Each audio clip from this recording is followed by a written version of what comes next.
Comment retrouver des bras fins ou perdre le gras de vos bras? Voilà le challenge d'aujourd'hui. J'espère que vous allez bien les Athéna et que vous êtes très en forme. Aujourd'hui, je vous propose du coup de travailler le bras, donc du coup ce qu'on appelle les membres supérieurs, avec le travail sur les biceps, un travail sur les triceps et un léger travail sur les épaules pour bien harmoniser l'ensemble. Avec des mouvements qui sont très simples et il va nous falloir un tout petit peu de matériel. Aujourd'hui, vous aurez besoin et j'ai besoin de 2 bouteilles d'eau. Voilà, vous pouvez le faire avec n'importe quelle autre bouteille ou autre accessoire. Si vous avez des haltères, bien sûr, n'hésitez pas à prendre du vrai matériel qui est fait pour ça. Mais voilà, ici j'ai 1,5 litre, donc j'ai 1,5 kg pour travailler. Aujourd'hui, du coup, on va travailler avec quelques mouvements, exactement 6 ou 5 mouvements. Du coup, ces premiers mouvements, c'est le biceps curl. On va être ici, pieds parallèles, largeur du bassin, bien grandi au niveau du buste, les coudes décollés du corps. Ne faites pas l'erreur de faire des biceps curl ici, parce que du coup, l'impact dans les biceps, il est vraiment moins grand, on va dire ça comme ça. Donc, les biceps décollés ici, je viens toucher mes cuisses, je remonte sur mes épaules et j'enchaîne les mouvements. Ça, c'est notre premier mouvement. Le deuxième mouvement qui va faire travailler le triceps, on va déplier les bras au plafond, je me recule un petit peu ici. Et le but du jeu, c'est d'aller chercher derrière la tête, faire en sorte que les bouteilles ne se touchent pas, parce que sinon vous allez créer une synergie avec les deux bras, donc les deux bras en indépendant ici. Et je viens chercher derrière la tête, au-dessus de la tête. Je garde ici l'ouverture des aisselles, d'accord? Je m'ancre dans le sol, je vais chercher loin derrière et je souffle sur la montée. Ça marche pour vous? Donc ça, c'est ce qu'on appelle le triceps overhead, c'est-à-dire au-dessus de la tête. La suite de nos mouvements, très simplement, on va continuer les biceps, on va reprendre ça, mais au lieu d'avoir les paumes de main tournées tout à l'heure, je ne sais pas si vous aviez fait attention à ce petit détail, les mains étaient tournées vers le plafond.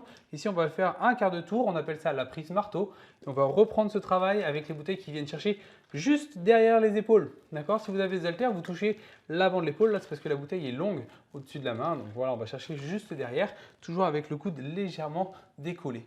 Un quatrième mouvement, pardon, qui s'appelle la dips. D'accord? C'est un mouvement un petit peu plus vrai dans musculation. Le principe est simple. On va s'asseoir. Vous pouvez faire ça sur quelque chose qui est assez raide. Là, la barre du canapé est dure en dessous. C'est pour ça que je me permets de le faire sur le canapé. Mais vous pouvez le faire en général. Le top, c'est une chaise, une vraie chaise de salon en bois, bien solide, bien lourde, qui risque pas de glisser, parce qu'il faut faire attention à ce que ça ne glisse pas.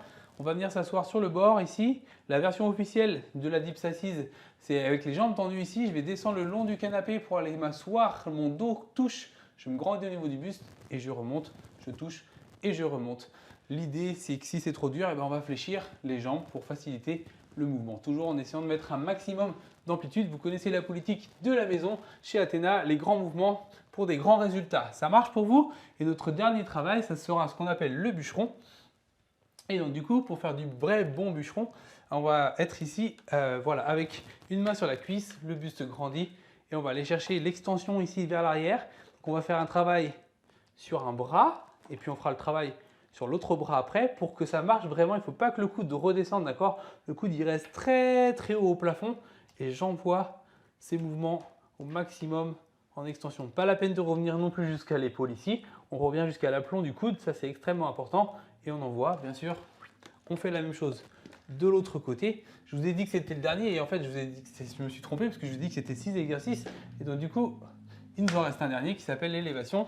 Celui que je vous ai promis pour faire les petites épaules là, voilà, naturel, tranquille, ici. Je vais lever les coudes, les genoux sont fléchis, les abdos sont serrés. Je suis athlétique dans ma posture de buste et j'enchaîne. Ça, c'est pour galber les épaules, pour harmoniser un petit peu le travail des biceps et des triceps. Ce travail, de ces 6 mouvements que je vous ai proposés, vous allez pouvoir le faire en 50 secondes de travail, 10 secondes de pause. Juste de quoi changer de posture, de poser les bouteilles ou d'aller s'asseoir. Donc 50 secondes de travail, 10 secondes de pause. Et le tout 2 à 3 fois pour bien dessiner vos bras. J'espère que ça vous a plu. Si c'est le cas, tant mieux. N'hésitez pas à me donner des petits commentaires sur cette vidéo pour me dire comment vous l'avez trouvée. Je vous laisse le temps de la faire chez vous. Je rappelle, 50 de travail, 10 secondes de pause, le tout 2 à 3 fois que vous pouvez ajouter à votre routine habituelle ou mettre à la place de pour changer, pour créer du changement. N'hésitez pas à faire du coup un petit tour de plus pour monter jusqu'à 4 tours de travail pour que ça soit intéressant. Je vous dis à très bientôt et maintenant, à vous de jouer. Let's go!